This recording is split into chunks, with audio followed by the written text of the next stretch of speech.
अस्सलाम वालेकुम everyone, my name is Anam Saeed और इस चैनल पे हम बात करते हैं पर्सनल फाइनेंस से लेके आपकी इन्वेस्टमेंट अपॉर्चुनिटीज़ तक। I am an economist by profession. आज मैं आपको एक ऐसी टिप बताती हूँ जो लिटरली आपकी ज़िंदगी बदल देगी अगर आप गौर से सुने तो।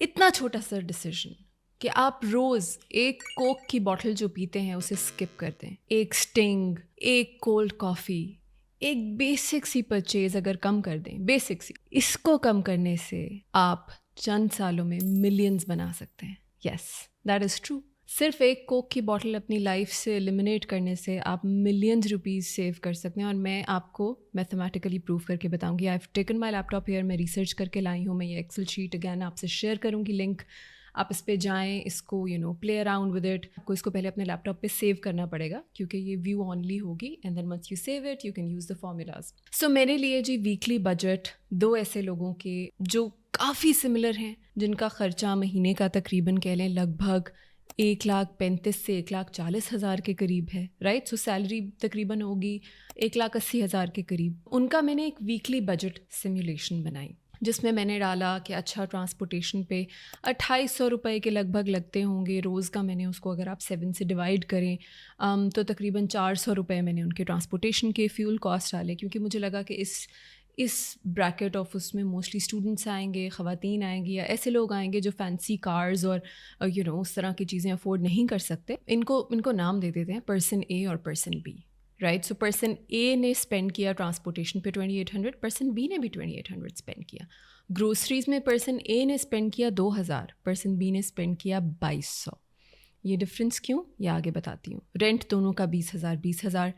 टेक आउट फूड में पर्सन ए ने 2,000 लगाए, पर्सन बी ने 1,500 यहाँ लगाए और उसने उसके बदले में वो 200 रुपये की एक्स्ट्रा ग्रोसरीज खरीद के वो टेक आउट की बजाय वो एक वक्त का खाना घर पे ही पका के खा लिया। पर्सन ए ने रिक्रिएशन की मद में, रिक्रिएशन का मतलब है इसमें मैंने सारी ऐसी चीज़ें इंक्लूड की हैं जिसमें मतलब होता है कि हम दोस्तों के साथ बैठे हैं, चलो आओ कोयटा चाय चलते हैं, चाय पी लेते हैं, आओ चलो चाय नहीं तो चलो कोक का एक हाफ लीटर का वो परचेज़ कर लेते हैं, हाफ लीटर की बॉटल परचेज़ कर लेते हैं और वो पी लेते हैं, राइट। सो वो चीज़ें मैंने थोड़ी सी कम करके पर्सन ए ने स्पेंड किए 3,000 मगर पर्सन बी ने स्पेंड किए 2,300। पर्सन ए ने बिल्स में दिए 5,000 पर वीक, पर्सन बी ने बिल्स में दिए 5,000 पर वीक। इसमें डिफरेंट मिसलेनियस बिल्स मैंने डिवाइड बाय 4 कर दिए।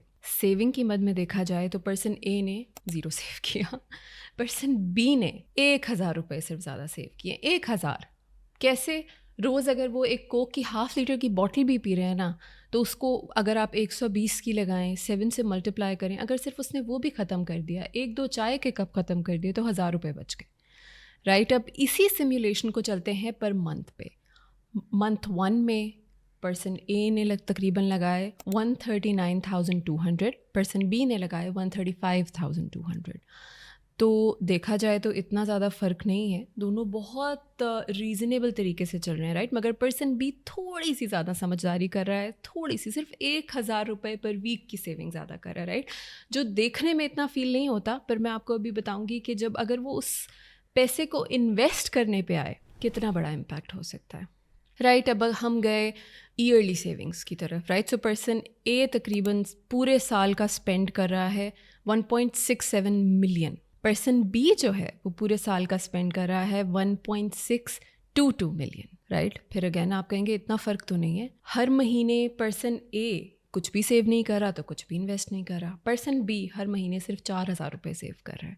वो 1,000 रुपीज़ जो मैंने आपको अभी कोक और चाय की आपके बेसिक कंजम्पशन से बचा के दिए, वो 4,000 रुपये एनुअली इन्वेस्ट कर रहा है, मंथली भी इन्वेस्ट कर रहा है, मगर एनुअली मैं आपको उसकी फ़िगर बताऊं तो तकरीबन 48,000 rupees per year person B जो है वो इन्वेस्टमेंट में लगा रहा है। अब इसकी बेसिक सी सिमुलेशन रन की मैंने, सिमुलेशन क्या, उसकी बेसिक फ्यूचर वैल्यू निकाली। अगर 16% रिटर्न रेट पे, which is very common in stock exchange, equity funds में आप डालें तो average return is around 16 to 18%, right. So person A ने एक्चुअली उसने सेव नहीं किया, उसने वो सिर्फ 1,000 रुपये पर वीक, जो कि कितने मामूली रखते हैं, राइट, सेव नहीं किए, इन्वेस्ट नहीं किए। 2 साल में उसको 96,000 रुपीज़ का घाटा हुआ, लॉस हुआ, जो कि उसने स्पेंड कर दिया। पर्सन बी ने इतनी सी समझदारी की, 48,000 रुपीज़ पर ईयर उसने इन्वेस्ट किए, उसको पता है कितने का फ़ायदा हुआ? उसको 2,09,000 160 रुपए के लगभग फ़ायदा हुआ है। एंड आप अगर उसकी पर ईयर कॉस्ट्स में ये डाल के देखें, वो तकरीबन 1.6 मिलियन मतलब 16 लाख रुपए खर्च करते हैं साल के। 2 साल में उसको सिर्फ इतनी सी बचत करके इन्वेस्ट करने से तकरीबन 2 लाख रुपए का फ़ायदा हो गया। तो आप कह लें कि उसका उस साल का ख़र्चा just because of this investment कम होके 14 लाख के करीब आ गया।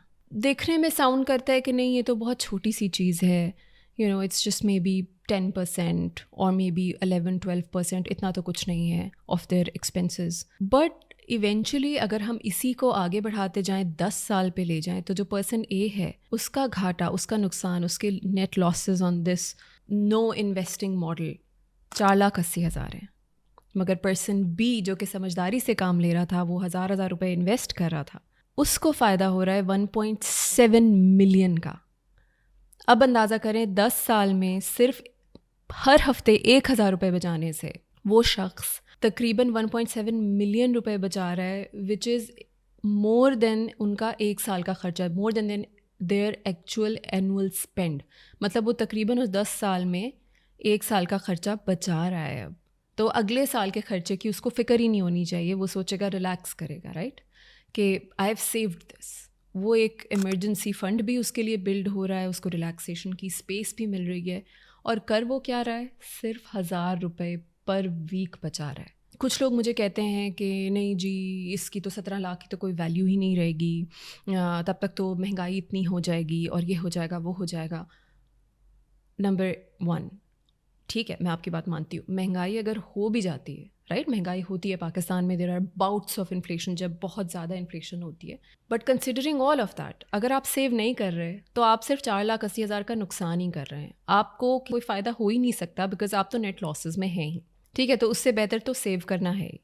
अब क्या 17 लाख रुपए ऑफसेट कर रहा है इन्फ्लेशन को? यस, बिकॉज अगर हाँ 1 साल में इन्फ्लेशन 22% के करीब हुई बिकॉज ऑफ पॉलिटिकल चेंजेस हुए, बहुत ज़्यादा एक केओस क्रिएट हो गया, फ्लड्स आ गए, उन 2 सालों में बहुत ज़्यादा इन्फ्लेशन थी। मगर ऑन एवरेज देखा जाए तो पाकिस्तान की इन्फ्लेशन तकरीबन 10 से 12% से ज़्यादा तजावुज़ नहीं करती। उसकी मद में देखा जाए तो 16% प्रॉफिट फिर भी आपको 4% रियल रिटर्न दे रहा है। तो हर तरह से ये आपके लिए बेनिफिशियल है। आप इसको ऐसे जस्टिफाई या ऐसे रद्द नहीं कर सकते कि नहीं ये तो ये ऑफसेट हो जाएगा या ये हो जाएगा। नहीं, सेविंग और इन्वेस्टमेंट हर तरह से आपके लिए मुफीद है, हर तरह से आपके इमरजेंसी फ़ंड को फ्यूल कर रहा है, हर तरह से आपको पीस ऑफ माइंड दे रहा है। So please think about it today. मैं ये एक्सेल शीट अगेन अपना इसका एक लिंक बना के अपने डिस्क्रिप्शन में डाल दूँगी, उसको विज़िट करें, उसको सेव करें, इसमें अपनी स्पेंडिंग डाल के देखें और सोचें क्या आप इतनी सी सेविंग कर सकते हैं। पूरे महीने का स्पेंड में 1,000 रुपये पर मंथ की क्या वैल्यू है, राइट? आप ऐसे खर्च कर देते हो on things that don't matter, उनकी कोई लॉन्जेविटी नहीं है, उनकी कोई यूटिलिटी, उनका कोई फ़ायदा नहीं है, बट उनको सेव करने का बहुत फ़ायदा है। So yes, just wanted to share this, छोटी सी वीडियो थी, I hope it's useful and thank you so much for watching and take care. अल्लाह हाफ़िज़।